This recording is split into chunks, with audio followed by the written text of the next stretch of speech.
দূরে পাহাড়ের কোল ঘেঁষে অবস্থিত চন্দ্রনগর, এই সুন্দর আর শান্ত রাজ্য। এখানেই থাকে রাজা চন্দ্রবীর আর তার একমাত্র কন্যা অনিন্দিতা। অনিন্দিতা ছিলেন অপরূপ সুন্দরী, কিন্তু তার সৌন্দর্যের চাইতেও বড় ছিল তার সাহস আর সততা।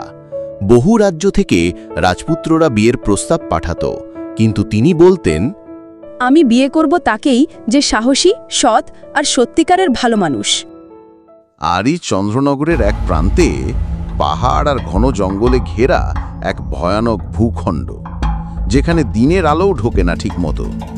চারদিকে নিস্তব্ধতা, মাঝে মাঝে শোনা যায় কেবল কাকের ডাক আর বাতাসের ছেঁড়া গুঞ্জন।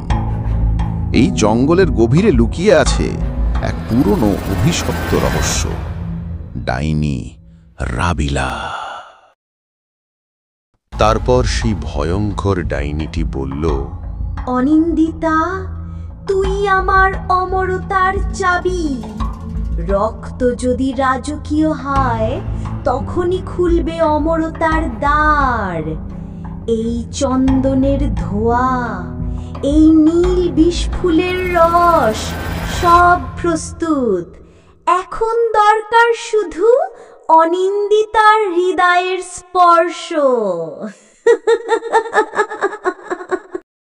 কিন্তু এই অন্ধকার ভবিষ্যতের ইঙ্গিত তখনও ওর জানা ছিল না।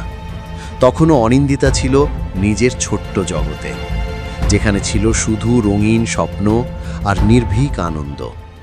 আর এই রাজপ্রাসাদের পশ্চিম পাশে ছিল এক শান্ত ফুলের বাগান। প্রতিদিন বিকেলে অনিন্দিতা সেখানে কাটাতো সময়।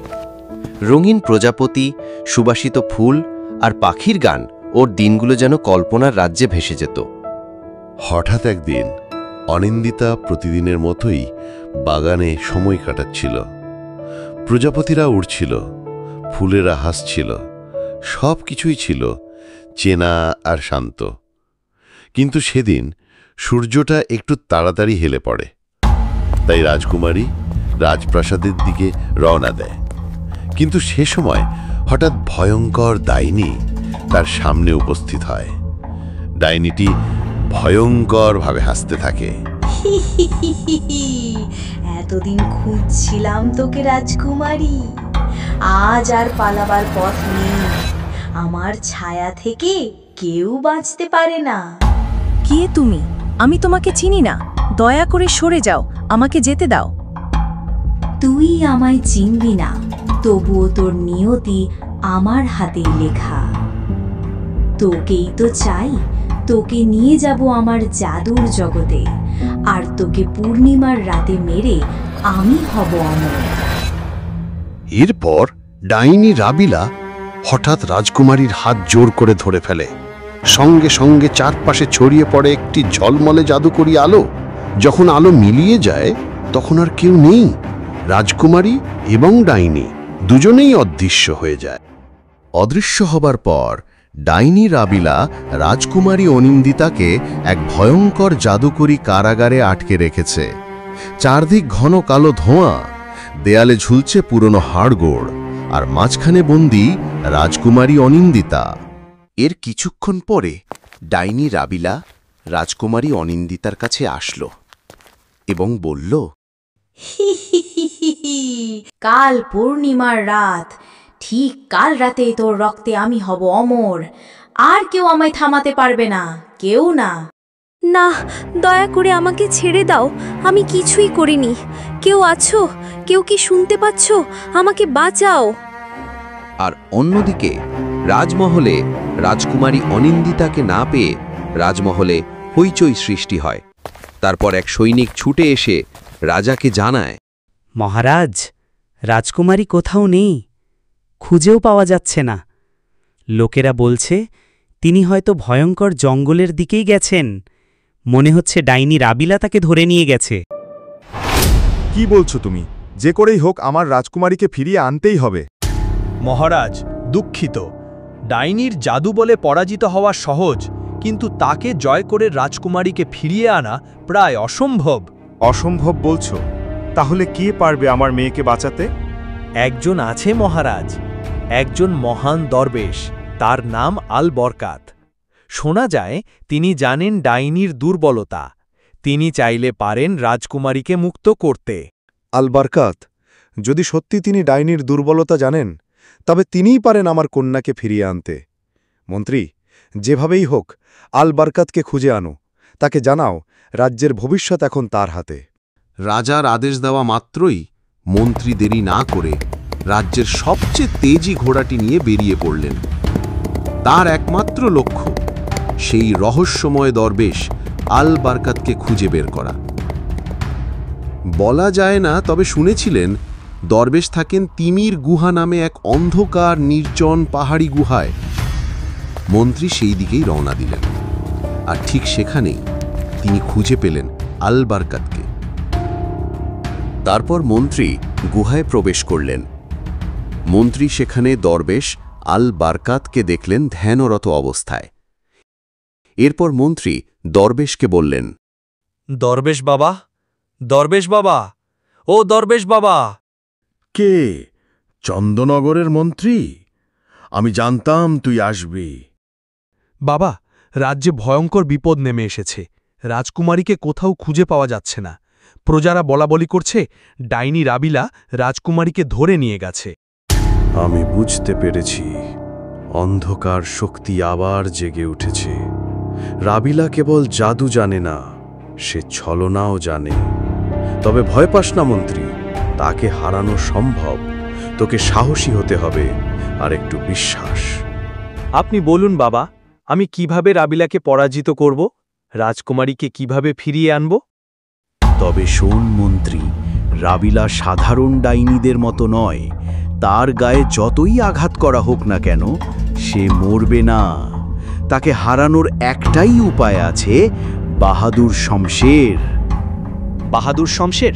কিন্তু সেটা এখন কোথায় আছে? ওটা লুকিয়ে আছে রাবিলার গুহার গভীরতম গোপন কক্ষে।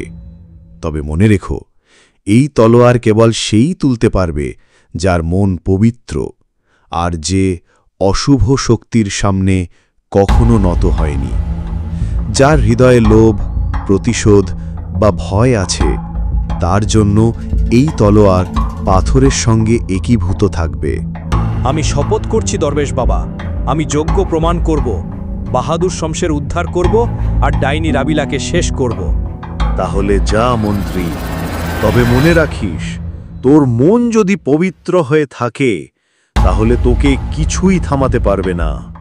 তারপর মন্ত্রী রাজকুমারীকে বাঁচানোর উদ্দেশ্যে গুহা থেকে বেরিয়ে এলেন এবং তিনি তার তেজি ঘোড়াটি নিয়ে রওনা দিলেন ডাইনি রাবিলার গুহার দিকে। তারপর মন্ত্রী এক পর্যায়ে ডাইনি রাবিলার গুহায় পৌঁছে গেলেন এবং তিনি আস্তে আস্তে গুহার ভিতরে প্রবেশ করলেন। তিনি গুহার ভিতরে প্রবেশ করে দেখেন ডাইনি রাবিলা ঘুমিয়ে আছে। তখন তিনি বললেন, এইটাই সুযোগ, ডাইনি রাবিলা ঘুমাচ্ছে। আমি এই সুযোগে সেই তলোয়ারটা খুঁজে আনব আর ডাইনি রাবিলাকে শেষ করব। তারপর মন্ত্রী সেই তলোয়ারটা খোঁজার জন্য সামনের দিকে এগিয়ে যেতে লাগল। কিন্তু হঠাৎ তিনি একটি ঘর দেখতে পেলেন। তিনি ভাবলেন এই ঘরে হয়তো কেউ আছে। তারপর তিনি আর দেরি না করে ঘরটিতে প্রবেশ করলেন এবং দেখতে পেলেন রাজকুমারী অনিন্দিতাকে। তিনি রাজকুমারীকে বললেন, রাজকুমারী অনিন্দিতা, আপনার আর কোনো ভয় নেই। আমি এসেছি আপনাকে এই ডাইনির ভয়ঙ্কর মায়াজাল থেকে মুক্তি করে নিয়ে যেতে।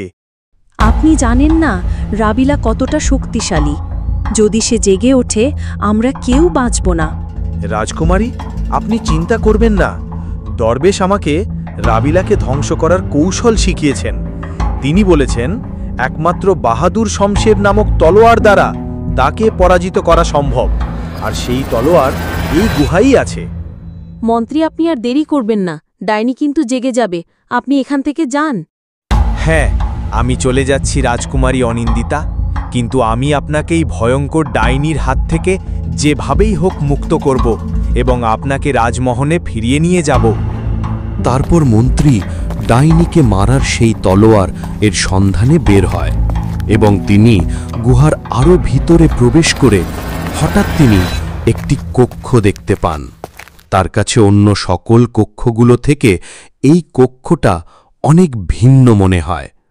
তারপর তিনি এই কক্ষে প্রবেশ করেন আর এই কক্ষে প্রবেশ করা মাত্রই ডাইনি ঘুম থেকে জেগে যায়, আর ডাইনি বলে, মনে হচ্ছে কেউ আমার গোপন কক্ষে পা দিয়েছে।